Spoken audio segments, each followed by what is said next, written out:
Assalamualaikum warahmatullahi wabarakatuh. Perkenalkan, saya Eka Dharma Ramadhani dengan NIM 190366176. Di sini saya ingin mempresentasikan materi saya yang berjudul Preparasi, Karakterisasi, dan Aplikasi Biosorben dari limbah pertanian dalam adsorpsi zat warna metilen blue dan orange G sebagai topik dari tugas mata kuliah seminar literatur saya. Dengan dosen pengampu Ibu Dr. Desi Kurniawati, SPD MSI, dan Ibu Melinda Mulia, MSI, jurusan Kimia, Fakultas Matematika dan Ilmu Pengetahuan Alam, Universitas Negeri Padang, tahun 2020.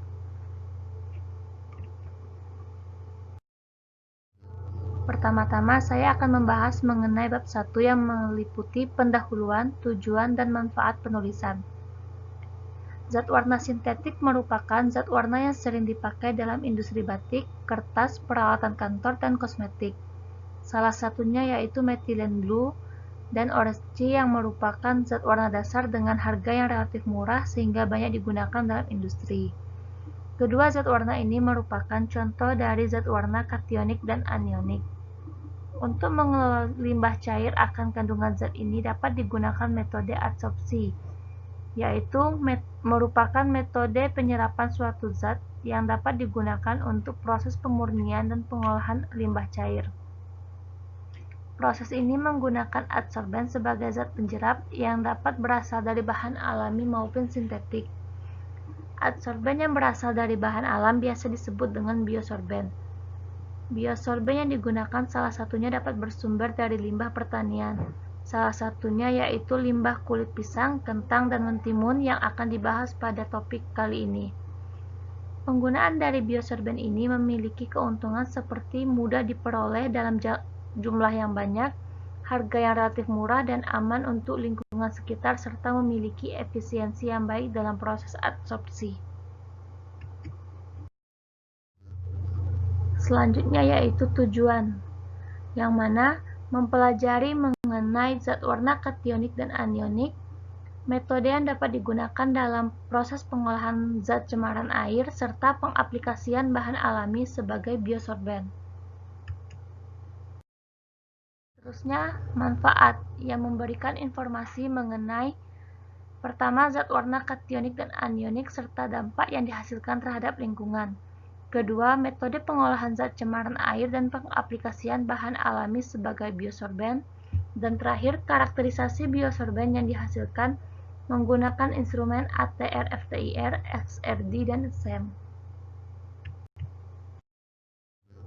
Selanjutnya yaitu akan dibahas mengenai bab 2 yang meliputi tentang zat warna metilen blue, orange G, adsorpsi, dan adsorben. Yang pertama yaitu zat warna.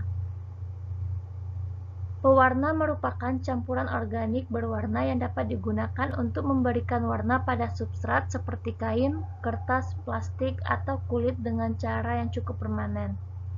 Pada umumnya, pewarna digambarkan sebagai zat berwarna yang harus memiliki afinitas untuk substrat atau harus menempel pada substrat agar memberikan tampilan berwarna yang permanen. Tetapi, semua zat berwarna bukanlah pewarna. Molekul pewarna terdiri dari dua komponen, yaitu kromofor dan ausokrom.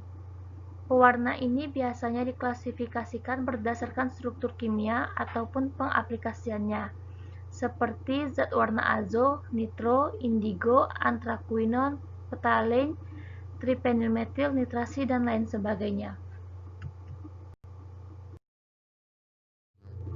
Selanjutnya yaitu metilen blue yang merupakan zat warna sintetik yang tergolong ke dalam zat warna kationik. Zat warna ini biasa digunakan dalam pewarnaan akrilik, wol, nilon, dan sutra. Jenis pewarna kationik ini dianggap sebagai pewarna beracun dan dapat menyebabkan efek berbahaya seperti alergi pada kulit, iritasi kulit, mutasi, dan kanker. Pewarna ini juga disebut sebagai pewarna dasar dan bergantung pada ion bermuatan positif, yang umumnya kompleks hidroklorida atau sengklorida. Zat warna ini memiliki rumus kimia C16H18N3SCl yang dapat larut dalam air dan menghasilkan kation berwarna dalam larutan. Pewarna dasar ini memiliki kecerahan dan intensitas warna yang tinggi. Orange G merupakan senyawa pewarna yang memiliki rumus kimia C16H10N2Na2O7S2 dengan nama IUPAC disodium 7-hidroksi-8-fenildiazenyl naftalen 1,3 disulfonat dengan massa molekulnya sebesar 452,4 gram per mol. Pewarna ini merupakan salah satu pewarna azo yang dicirikan dengan adanya satu atau lebih ikatan azo dalam hubungannya dengan cincin aromatik dan ausokrom. Asam organik ini memiliki kelarutan yang sedang dalam air. Larutan yang dihasilkan mengandung konsentrasi ion hidrogen dan memiliki pH kurang dari 7.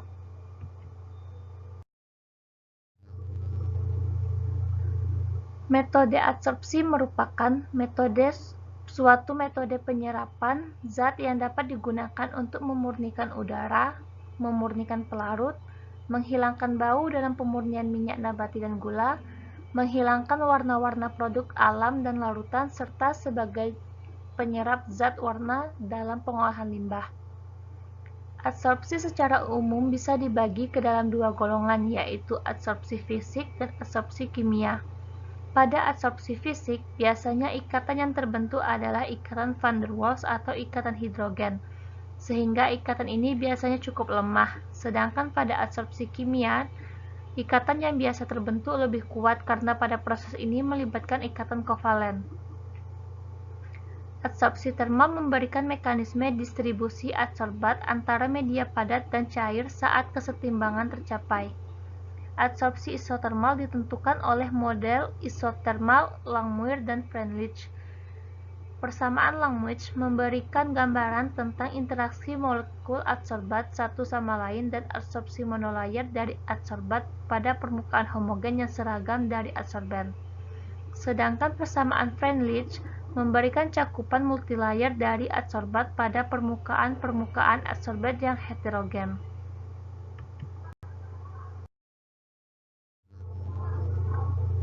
Adsorban dapat menjerap berbagai polutan baik zat organik maupun anorganik dengan mekanisme adsorpsi, filtrasi, penukar ion, dan endapan. Beberapa adsorban yang paling banyak digunakan adalah karbon aktif, alumina teraktivasi, silika aktif, zeolit, dan polimer. Beberapa sumber bahan biomasa yang dapat digunakan sebagai biosorben untuk proses biosorpsi adalah mikroorganisme yang melimpah di alam dan pertumbuhannya cepat, seperti bakteri, fungi, dan kapang. Kemudian, limbah industri fermentasi, biopolimer seperti alginat dan kitosan, serta serat alam yang mengandung selulosa. Biosorben yang berasal dari biomasa harus kuat, bersifat poros, dan mempunyai kemampuan penyerapan yang tinggi. Salah satu biomasa yang dapat berasal dari limbah pertanian yaitu kulit pisang, kulit mentimun, dan kulit kentang, di mana kulit pisang terdiri dari sejumlah nitrogen, sulfur, dan komponen organik lain seperti asam karboksilat, selulosa, hemiselulosa, pigmen klorofil, dan zat pektin yang mengandung asam galakturonik, arabinosa, galaktosa, dan rhamnosa. Asam galakturonik diduga berperan sebagai senyawa yang dapat mengadsorpsi zat warna dan merupakan gugus fungsi gula karboksil.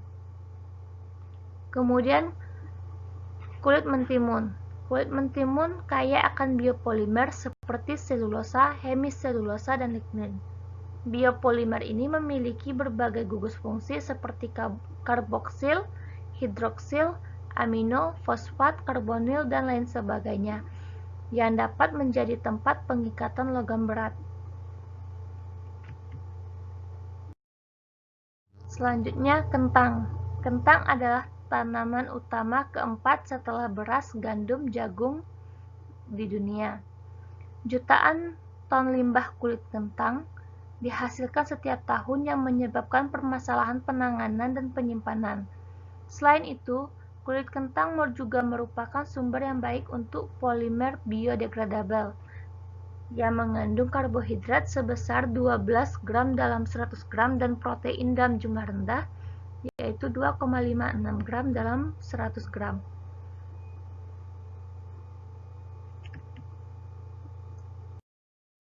Selanjutnya bab 3 yang terdiri dari tahapan preparasi, karakterisasi, dan proses adsorpsi dari biosorben.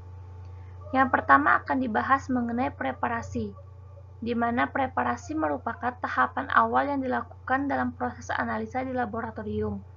Tahapan ini terjadi dari pengumpulan sampel, penimbangan, penyimpanan, pemurnian, dan persiapan larutan.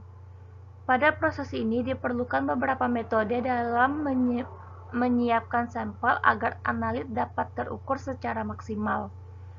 Proses preparasi ini dicirikan dengan terjadinya perubahan kimiawi maupun fisik dari sampel yang digunakan. Salah satunya yaitu contoh preparasi biosorben yang berasal dari limbah pertanian berupa kulit pisang, mentimun, dan ketang. Dalam pembuatan biosorben ini, proses yang terlibat yaitu proses pencucian, pengeringan, penghalusan, pemisahan partikel, dan penyimpanan sampel. Selanjutnya adalah tahapan karakterisasi biosorben. Tahapan ini dapat dilakukan dengan menggunakan beberapa instrumentasi, seperti penggunaan ATR, FTIR, SEM, dan XRD. Yang pertama yaitu ATR, FTIR. ATR, FTIR ini digunakan untuk mengkarakterisasi gugus fungsi yang ada pada biosorben. Mode ATR mencerminkan radiasi IR melalui elemen reflektif internal yang bersentuhan langsung dengan sampel, di mana ATR ini sendiri memiliki kelebihan yaitu persiapan sampel yang tidak terlalu rumit, variasi spektrum lebih besar dan tanpa menggunakan KBR grinding, serta perbedaan ukuran sampel dapat diabaikan. ATR didasarkan pada fenomena refleksi internal total dan mengukur perubahan yang terjadi dalam sinar inframerah yang dipantulkan secara internal dalam interaksi dengan sampel melalui zinc selenium kristal atau berlian. Salah satu contohnya yaitu pada data spektrum ATR yang diperoleh menunjukkan semua kulit sampel biosorben yang digunakan. Sebagian besar terdiri dari lignin, selulosa, hemiselulosa, protein, lipid, karbohidrat, polifenol, glikoloid, lakton, asam karboksilat, dan mineral.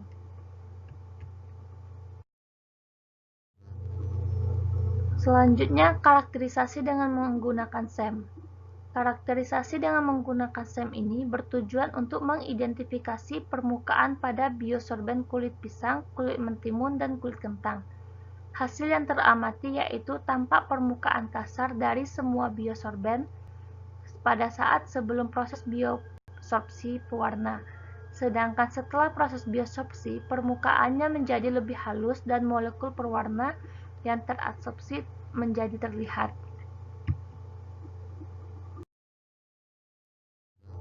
Selanjutnya yaitu dalam proses karakterisasi ini, XRD juga dapat digunakan untuk mengkarakterisasi dari bahan material yang digunakan.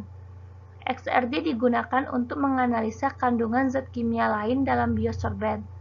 XRD atau biasa disebut dengan difraksi sinar X ini merupakan suatu metode analisa yang digunakan untuk mengidentifikasi fasa kristalin dalam material dengan cara menentukan parameter struktur kisi serta untuk mendapatkan ukuran partikel, penentuan kristal tunggal, dan penentuan struktur kristal dari material yang tidak diketahui. Berikut yaitu salah satu hasil analisa dengan menggunakan XRD, di mana pola XRD yang dihasilkan menunjukkan bahwa adanya bahan organik di semua biosorben, serta teridentifikasinya adanya kalium klorida pada semua biosorben, dan juga teridentifikasi adanya silikon dioksida dan magnesium klorida pada limbah kulit pisang dan kulit kentang, sedangkan kalium sulfat terdeteksi pada kulit mentimun. Selanjutnya yaitu proses adsorpsi. Pada proses adsorpsi ini, ada beberapa faktor yang dapat mempengaruhi proses adsorpsi, seperti pH, massa biosorben yang digunakan, konsentrasi awal pewarna, dan waktu kontak. Yang pertama yaitu adanya pengaruh pH, yang mana pH awal larutan mempengaruhi secara substansial kepadatan muatan permukaan biosorben. Begitu juga pada kapasitas penyerapannya. Pada metilen blue, proses adsorpsi meningkat seiring dengan peningkatan nilai pH, sedangkan pada orange G berbanding terbalik dengan metilen blue, di mana penyerapan terbesar terdapat pada pH yang kecil dan penurunan adsorpsi pun terus menurun seiring dengan kenaikannya nilai pH larutan. Faktor yang berikutnya yaitu pengaruh dari massa biosorben. Penambahan massa dari biosorben ini menyebabkan kapasitas penyerapan molekul zat warna meningkat. Hal ini dikarenakan semakin banyaknya tempat penyerapan pada proses adsorpsi terhadap molekul zat warna.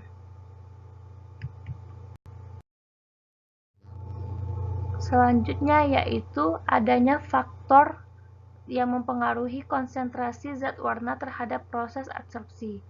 Dalam hal ini, peningkatan Ki sebagai fungsi dari konsentrasi awal metilen blue disebabkan oleh gradien konsentrasi metilen blue yang lebih tinggi yang merupakan kekuatan pendorong untuk proses transfer massa, memungkinkan lebih banyak molekul pewarna yang untuk teradsorpsi pada permukaan biosorben.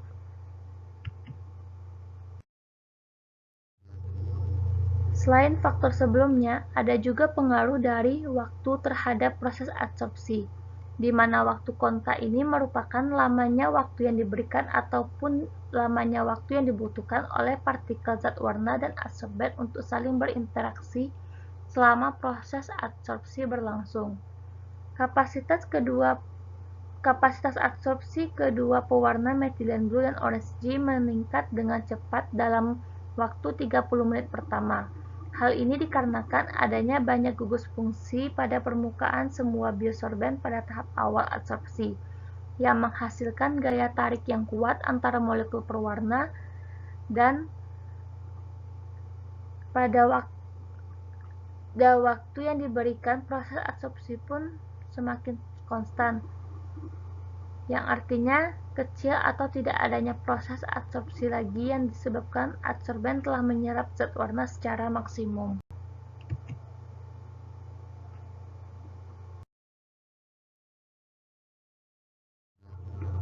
Selanjutnya yaitu bab 4 yang terdiri dari kesimpulan, di mana adapun hal-hal yang dapat disimpulkan dari materi kali ini yaitu metilen blue dan orange G merupakan salah satu contoh dari zat warna kationik dan anionik yang biasa digunakan dalam proses industri. Zat warna ini dapat diatasi dengan proses adsorpsi menggunakan biosorben dari limbah pertanian seperti kulit pisang, mentimun, dan kentang yang terkarakterisasi mengandung gugus fungsi C-2O, CO, dan OH. Selanjutnya, biosorpsi orange G pada kulit pisang, kentang, dan mentimun dengan kapasitas adsorpsi maksimum yang diperoleh masing-masing 20,9, 23,6, dan 40,5 mg per gram. Sedangkan untuk kapasitas adsorpsi maksimum metilen blue secara berurutan pada kulit pisang, kentang, dan mentimun diperoleh hasilnya sebesar 211,9, 107,2, dan 179,9 mg per liter. Sekian materi yang dapat saya sampaikan pada kesempatan kali ini. Apabila ada kesalahan selama pemaparan materi ini, baik dari tulisan, lisan, maupun kesalahan lainnya, saya mohon maaf. Saya ucapkan terima kasih kepada teman-teman semua atas kesempatan dan perhatiannya, dan saya tutup dengan wabillahi taufiq wal hidayah. Wassalamualaikum warahmatullahi wabarakatuh.